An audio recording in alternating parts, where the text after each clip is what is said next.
Ketika kita menolong agama Allah, maka Allah akan menolong kita di dunia dan di akhirat.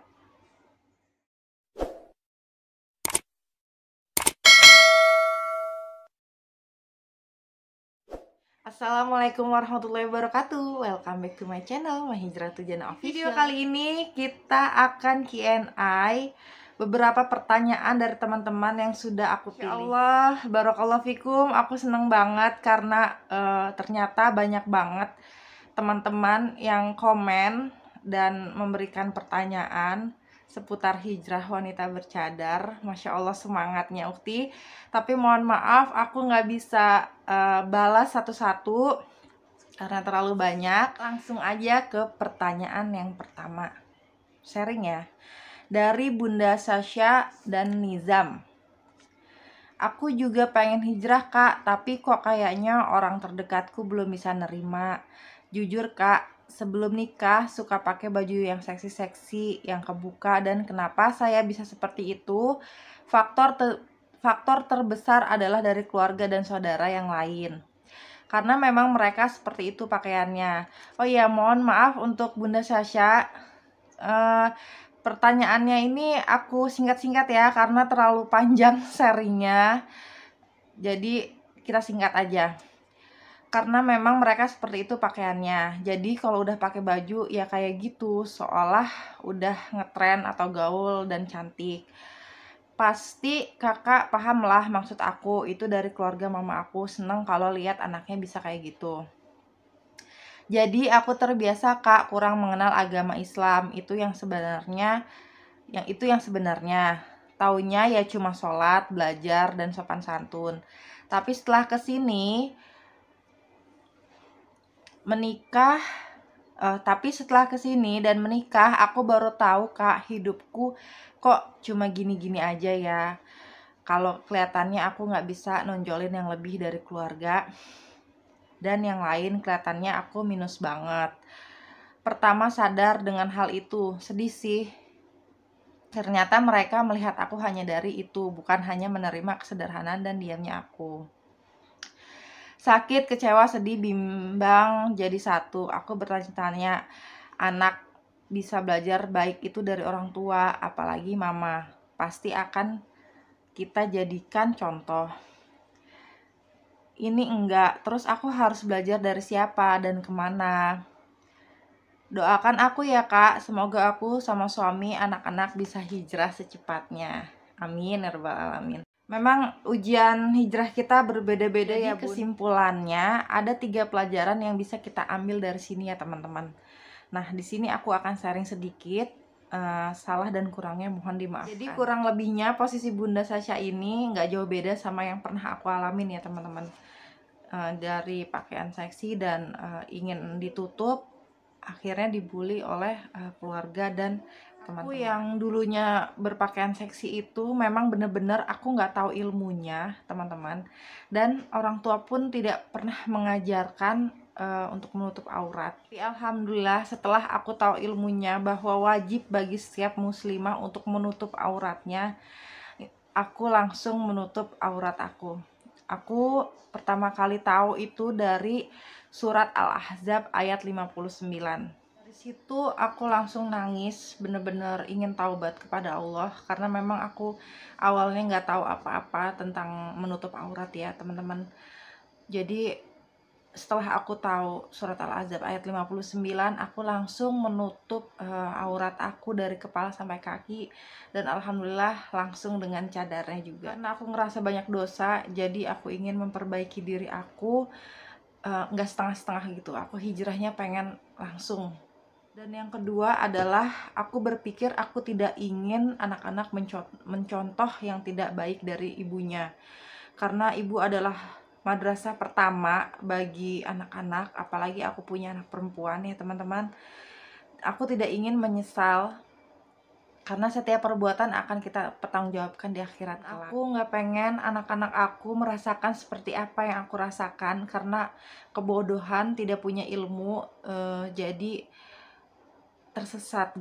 Yang ketiga yang bisa kita ambil dari sharing Bunda Sasha tadi adalah seburuk-buruknya seorang ibu gitu ya, yang kita rasakan, mereka adalah tetap ibu kita, jadi kita harus tetap berbakti kepada mereka. Nah, justru dengan kita sudah hijrah ini, kita sudah menutup aurat dan kita sudah tahu ilmunya, kita harus semakin sayang kepada ibu kita, kepada orang tua kita, kepada keluarga kita dan teman-teman kita. Kita tunjukkan bahwa hijrah kita ini benar-benar hijrah yang sesungguhnya, yaitu memperbaiki kesalahan yang dulu pernah kita lakukan. Nah, walaupun seburuk-buruknya orang tua kita gitu teman-teman, misalnya kayak tadi gitu ya, dia melarang kita menutup aurat gitu, apalagi memakai cadar gitu ya, tapi kita harus tetap berbakti kepada orang tua dengan cara masih melakukan ketaatan kepada orang tua, semakin berbakti, semakin sayang, semakin menghormati, semakin cinta, semakin kepada orang tua kita. Insya Allah nanti dari situ orang tua kita mungkin akan mendapatkan taufik dan hidayah dari Allah. Wah, anak saya semenjak hijrah jauh lebih baik gitu kan. Lanjut ke pertanyaan yang kedua ya teman-teman, dari Meiji. Semangat kakak, saya juga ada di posisi kakak, di mana saya sebagai ibu rumah tangga dan saya juga mau berkegiatan kalaupun suatu saat berpenghasilan, alhamdulillah. Dan saya memilih di YouTube karena kita nggak bisa kerja tanpa harus keluar rumah sesering mungkin. Saya juga baru hijrah kak, doakan semoga saya tetap istiqomah di tengah cemoohan banyak orang. Masya Allah, tabarakallah. Terima kasih sharingnya kakak Meiji.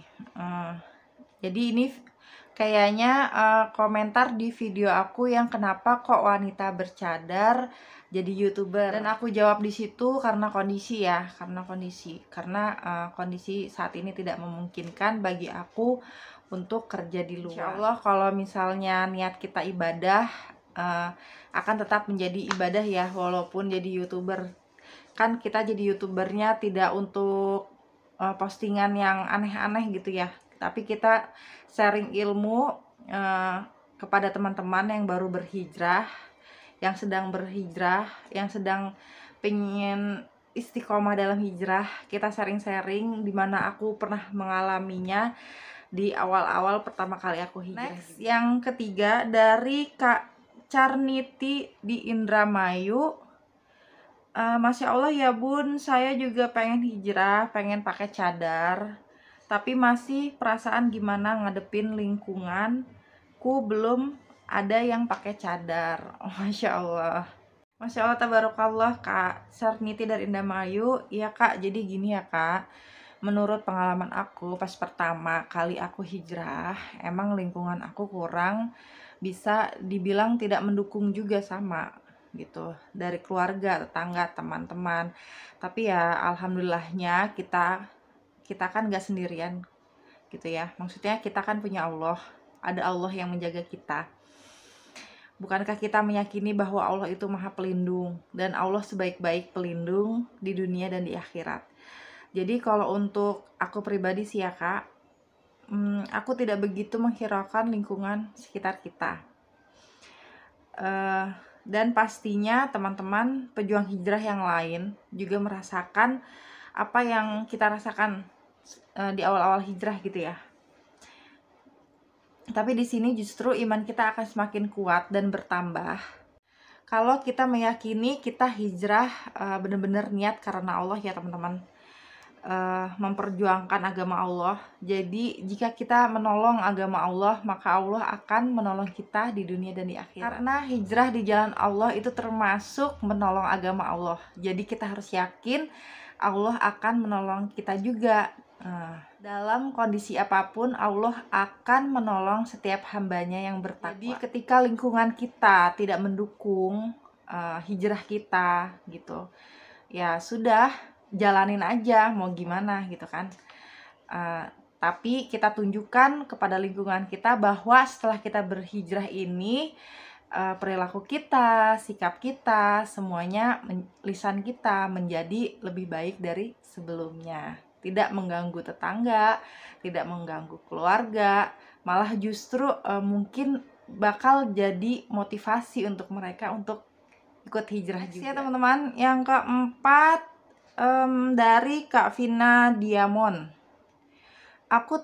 Aku takut melihat dan dekat sama orang yang bercadar dan memakai jubah besar, takut mereka bawa bom. Masya Allah, tabarakallah Kak Vina. Aku jawab sedikit ya. Wanita bercadar itu sama bom gak ada hubungannya. Justru kita harus kasihan sama yang mereka udah pakai cadar terus mereka melakukan bom bunuh diri. Karena mereka itu dalam kondisi tersesat. Mereka tidak tahu ilmunya dan sangat disayangkan gitu ya. Karena berjihadnya seorang wanita itu bukan bom bunuh diri. Melakukan bom bunuh diri itu bukan Islam. Islam tidak pernah mengajarkan kita untuk jadi bom bunuh diri. Harus kalian tahu dan pahami jihad yang sebenar-benarnya jihad bagi seorang muslimah adalah diam di rumah.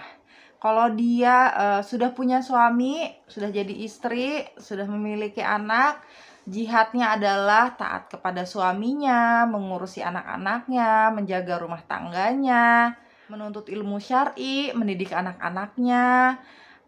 Istri harus menjadi tauladan bagi anak-anaknya gitu kan, harus taat kepada suaminya. Dan bagi yang belum menikah, jihadnya itu di rumah, berbakti kepada orang tuanya, semakin taat kepada Allah, menuntut ilmu syar'i, menjaga pergaulannya, menjaga lisannya, menjaga hawa nafsunya. Buat Kak Vina, jangan takut ya sama wanita bercadar, karena kami sama aja sama Kak Vina gitu. Bedanya kami keluar rumah itu menutup aurat dengan sempurna. Kami berusaha taat kepada Allah dengan menutup aurat kami agar tidak terlihat oleh yang bukan mahramnya. Tapi kalau di rumah ya kita sama aja, sama-sama pakai daster, sama-sama perempuan biasa gitu kan. Semoga dengan video ini sedikit terjawab ya Kak Vina. Next, pertanyaan yang kelima dari Kak Marsha. Assalamualaikum warahmatullahi wabarakatuh. Waalaikumsalam warahmatullahi wabarakatuh. Afwan izin bertanya, kalau pakai niqab kan hanya matanya saja yang kelihatan. Terus bagaimana dengan alis? Afwan ya, Ana pernah dengar ceramah seseorang. Beliau bilang kalau wanita pakai cadar, terus kelihatan alisnya, itu alis bisa jadi fitnah dan menarik syahwat laki ajnabi. Bahkan ini lebih besar fitnahnya dari tidak pakai cadar. Afwan ya, Waalaikumsalam warahmatullahi wabarakatuh. Masya Allah, tabarakallah. Makasih sharingnya Kak Karina Marsha. Memang iya, sebenarnya memang syarat wanita bercadar itu salah satunya memang kening dan alis itu termasuk aurat. Ulama salaf berkata seperti itu ya Kak. Jadi sebenarnya kalau pakai cadar itu harusnya ya kayak gini, cuman terlihat matanya aja. Tapi ya karena kita masih dalam proses ya Kak ya, hijrah belum istiqomah, semoga Allah mudahkan. Ya jadi kayak saya gini nih Kak, masih suka kelihatan gini alisnya, tapi sebenarnya udah ditutupin, cuman cadarnya tuh suka ngangkat-ngangkat gitu Kak ke atas. Jadi ya mohon dimaklumin aja. Pada dasarnya intinya memang seharusnya itu ya cuman kayak gini Kak, cuman kelihatan matanya aja, jadi alisnya tuh nggak perlu kelihatan sebenarnya. Doain aku terus ya Kak, semoga istiqomah. Sama-sama berdoa. Barakallahu fikum. Terima kasih teman-teman sudah nyimak videonya. Semoga videonya bermanfaat. Sekian Q&A dari aku hari ini. Semoga aja videonya bermanfaat buat kalian semua. Mohon maaf atas salah dan kurangnya, karena kekurangan ilmu aku, kesempurnaan hanya milik Allah. Semangat terus untuk teman-teman semua yang di luar sana lagi berjuang, berproses dalam hijrah bareng sama aku. Semoga Allah selalu memberikan taufik dan hidayahnya kepada kita dan melindungi kita di dunia dan di akhirat. Assalamualaikum warahmatullahi wabarakatuh.